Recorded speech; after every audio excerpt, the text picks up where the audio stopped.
Hey everyone, welcome back to the Little Learner Mom. So as promised, I am doing a series of these different videos like everyone else here on YouTube of what we're doing for the 2019-2020 curriculum.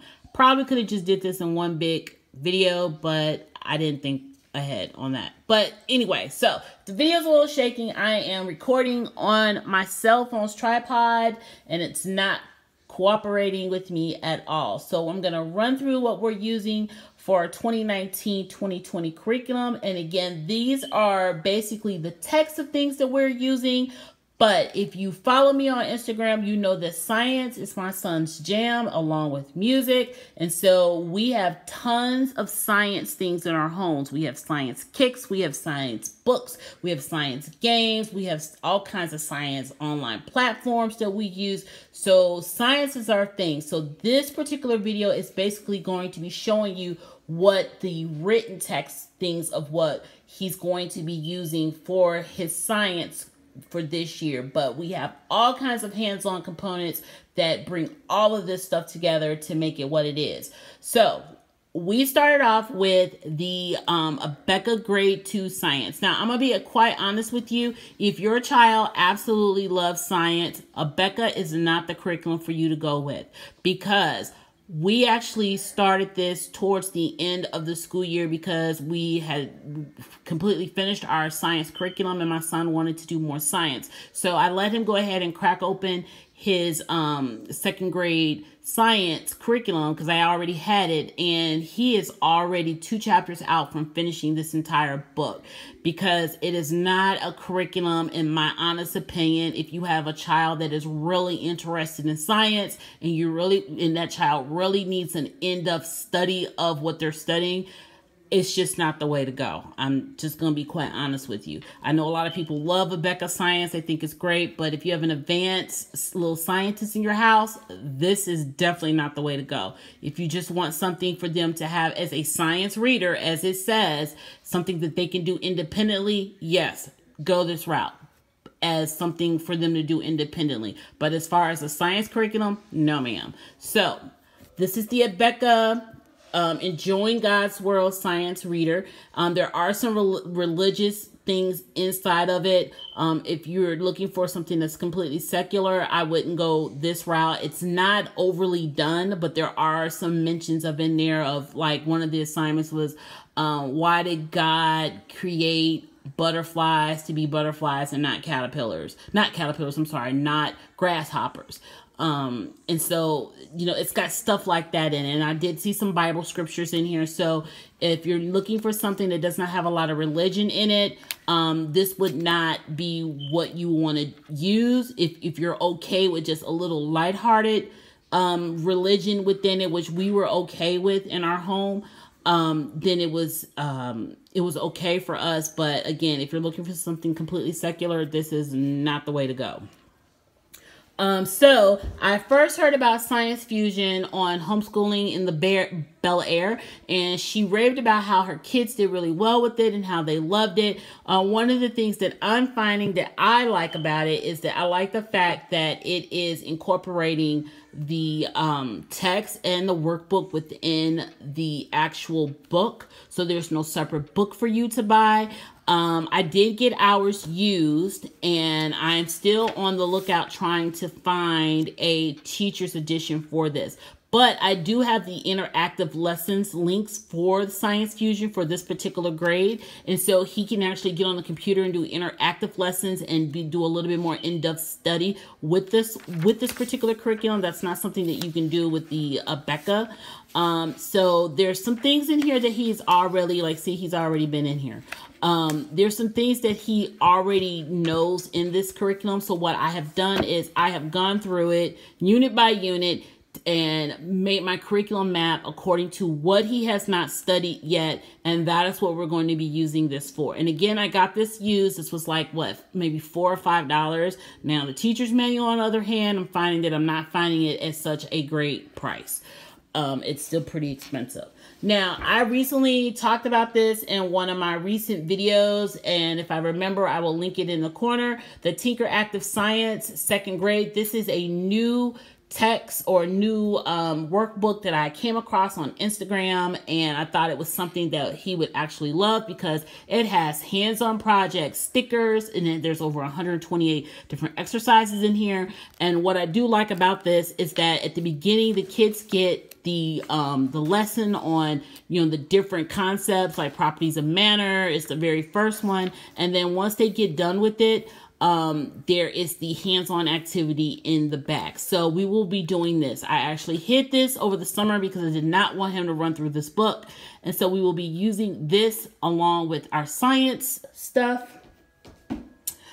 I did invest in the Lakeshore Learning Daily Science Journal because, again, science is my kid's jam. And whatever his jam is, that is where I spend the money at. And that's where I build on the different curriculums for him because that is what he likes. That's his interest.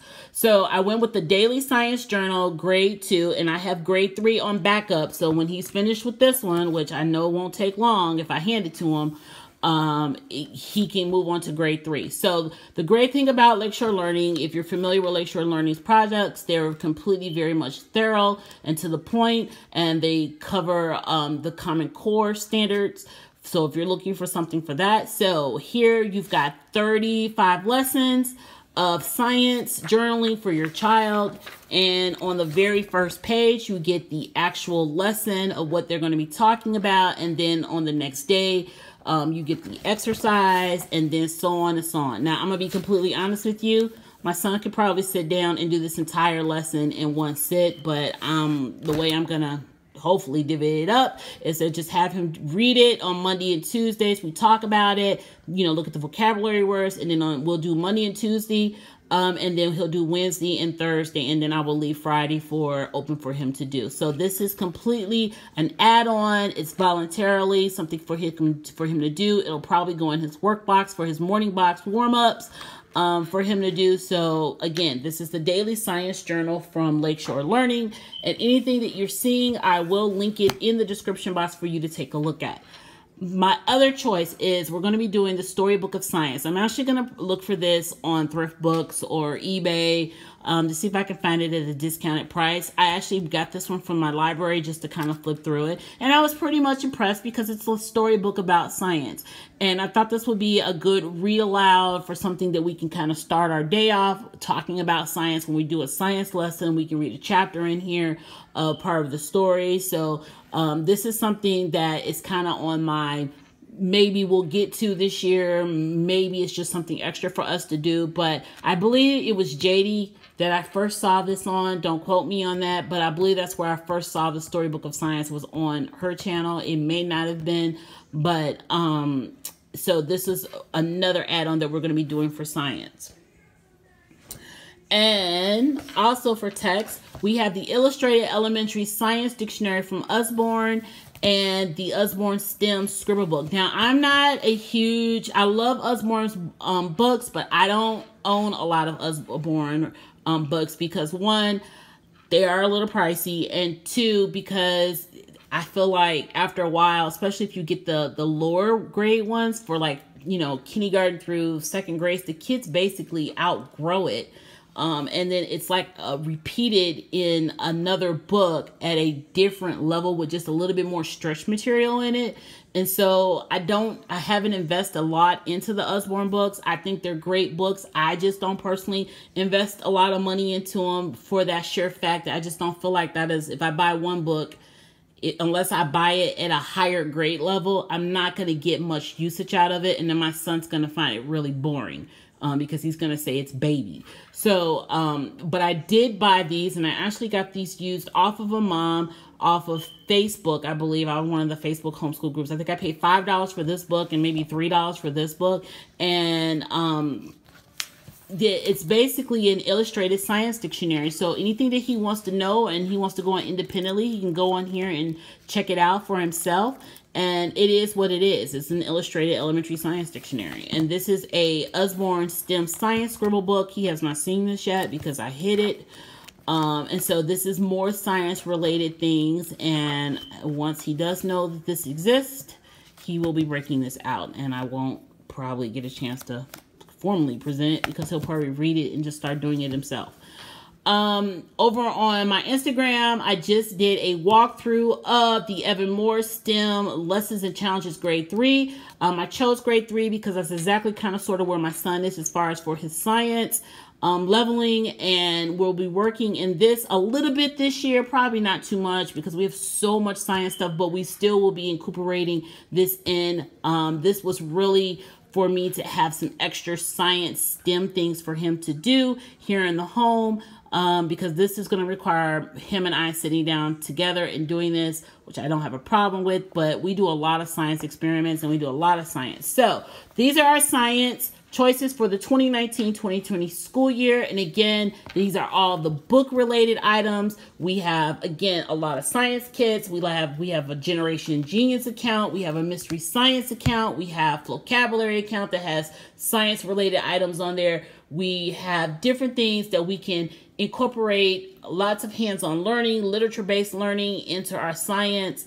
And again, it may seem like a lot to you, but for us, it's not, because again, science is his jam. He loves science. And until the next video, don't forget to subscribe, follow us over on Instagram, and I will link everything that you've seen in this video in my description box or in my Amazon store. And until the next time, talk to you guys later. Bye.